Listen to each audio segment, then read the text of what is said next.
Hello, everyone. Welcome to Royal Black and Elite. I'm Lady Trenette Wilson, and I want to welcome you to this very interesting and continued lecture on Black Native people in America. We began our discussion talking about the Creek Indians found in the Oklahoma region of the country. However, today we're going to explore the Black Seminoles. Now, Black Seminoles would be located in Florida. In Florida, they formed alliances with Native people. So that's how they came to be in that state. And they fought the United States military. They crossed international borders to search freedom. And they really did create a legacy whose descendants can still be found today. So let's go back a little bit so we can understand what the history of Florida was at that time. Now, Florida was controlled primarily by Spain. And Spanish authorities had developed policies that sometimes offered freedom to enslaved Africans who were escaping from the British controlled territory. So remember, when first was America, Britain and European countries and different countries actually was trying to colonize this country. So Florida was under Spain, was one of those countries. So Florida was under Spain. So they offered freedom. Now, this is the caveat to that. They would offer freedom as long as they would convert to Catholicism and that they would sit under the Spanish crown. So those were kind of the deals that they had to make in order not to be enslaved in that Spanish territory. For enslaved people who were living in places like Georgia and Carolina, Spanish Florida could then represent freedom for them. And so that's where they would escape to. Now, over time, Africans moved south into Florida. Some established independent settlements, while others developed relationships with Native people. And these people would eventually become known, those who were not Native American and those who had started making relationships and families with Native Americans became the Seminoles. Now, if you are from Florida, if you are part of the Seminole community, would you please put a like down below? Represent your community. This has been such an interesting and eye-opening experience for so many. I'm looking down in the comments. It's such an interesting subject and one that we don't talk about very often at all. So the Black Seminoles were not simply enslaved people living among Native Americans. They actually had relationships with the Seminole community. They themselves were Seminoles, Indians themselves, and they lived in separate Black towns. So they raised cattle, they farmed the land, they carried bleakies, and they selected their own leaders. Now, in some cases, they did pay tribute to Seminole leaders rather than living under this plantation-style slavery practice throughout the American South. They also became important intermediaries. You see, they could speak both the native language and the American language, English. So they understood the American customs, military tactics, and the world of Southern slavery, of course, because they had escaped from there.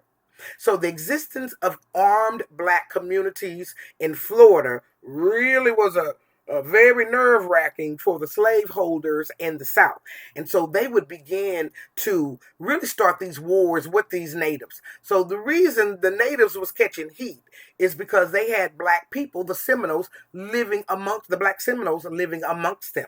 And so they would really began to ratchet it up, and it became actually war. During the 1800s, American military forces increasingly targeted Seminole and Black Seminole communities. General Andrew Jackson invaded Spanish Florida in 1818 during what became known as the First Seminole War. Now, eventually, Spain ceded to Florida. So remember, Spain and America was fighting. They lost, so they ceded Florida to the United States in 1819. The transfer was finally completed in 1821, but that meant bad news for the Black Seminoles and the Seminoles there in Florida. So what happened is the Second Seminole War, and it erupted in 1835. And let me just say, they fought ferociously. They didn't have everything that the United States government had to protect themselves. but they fought and they held their ground, and they fought for 7 years. They served as firefighters, interpreters, scouts, strategists, and negotiators. One particular Black Seminole leader, his name was John Horse, and he was also known as Juan Caballo. John Horse emerged as he was a skilled warrior as well as a negotiator, and he would spend much of his life trying to get the freedom of his people. Let me know if you want me to do any. You know what? I think I'm going to do some of the Black Seminole leaders because they really held their ground. They fought. Another important figure was Abraham, a Black Seminole interpreter and advisor who participated in negotiation with American officials. So when you see Westerns way back in the day, and I don't even know if people watch Westerns, put a like down below for cowboy movies if you're a cowboy fan.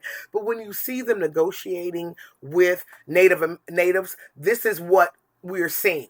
So a lot of times we don't know our history, but I am so honored to be the person to be able to do this. You know, I compete against a lot of AI, and I am so glad that I am a real voice. I'm a real person, and I'm out here doing the real work. And I'm getting ready to start meeting you on the ground. So make sure you're subscribed, that you're commenting, that I know you're there.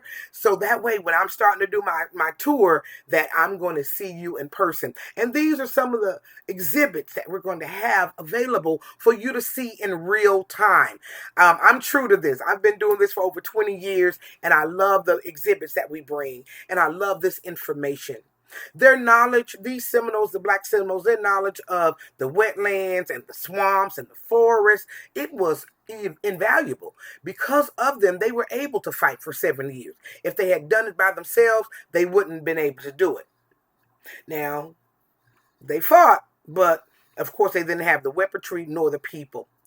So it did continue to intensify, and they eventually had to move toward Oklahoma, what we know as Indian Territory today. So we know that the Mascogos or the Black Creeks are there, but we also know that the Black Seminoles are there. In Indian Territory, their freedom did still remain vulnerable. However, slaveholders and slave catchers continued making claims against the Black Seminoles, and they disputes over legal status. So they had to go even further, and they began to go to Mexico. So in 1850, John Horse and Seminole leader Wildcat, they led a group that included Black Seminoles and Seminoles across the Rio Grande into Mexico. Now, Mexico had abolished slavery earlier, and so they did not have any slavery there. And plus, they needed the Black people to protect their northern border. So, in Mexico, the Black Seminoles became known as the Mascogos. So, a community eventually did develop there in the Mexican state of Kahlua. And descendants of the community, they still remain there today. So that's why you see African influence, the clothing, the painting of the face, Indians, Africans, I mean, that is all enmeshed together, and Spanish people as well. So that's why the influence of the color and the liveliness is so far reaching around the world. For people to say Black influence it's just to one place, hip hop. No, we are so much more, you all. And so I'm so proud of that. In the 1870s, the United States Army recruited Black Seminole men to serve as scouts along the Texas border after the American Civil War. They became known as the Seminole Negro Indian Scouts. Please put a like down below for the Seminole Negro Indian Scouts. And if you are one of them, please put them down below. I mean, I know you're not one of them, but if your granddad was one, granddad, or if you've ever even heard of them. Now, the descendants of people who have escaped slavery and fought against American forces in Florida would later serve in the United States Army. And some receive the nation's highest military decoration for valor. Their descendants became known as the Seminole freemen. Now, this was after the Seminole War. The Seminole Nation entered into a treaty with the United States in 1866. And we did talk about that same treaty that happened in Oklahoma for the Black Creek Indians as well. Definitely click down below so you can continue to learn. So Black Seminole and Seminole Freeman communities have important historical connections to Oklahoma, Texas, Florida, and Mexico. So it has been my complete honor to lecture today about the Black Seminoles. I want you to put down below if you have relatives in the Florida area, or even if you've ever even heard of this. I want to thank you for joining me for another great episode of Royal, Black, and Elite. Now remember that my lectures are for entertainment and educational purposes only, and my fair act use is in effect. Now, also, I want to thank all of my members. Their names are rolling there. You all, thank you. You keep me going. And I want to thank all of my rollers and all of my watchers. Now, continue to learn. YouTube says you're going to love this next one in our Black Indian series. Have a great day.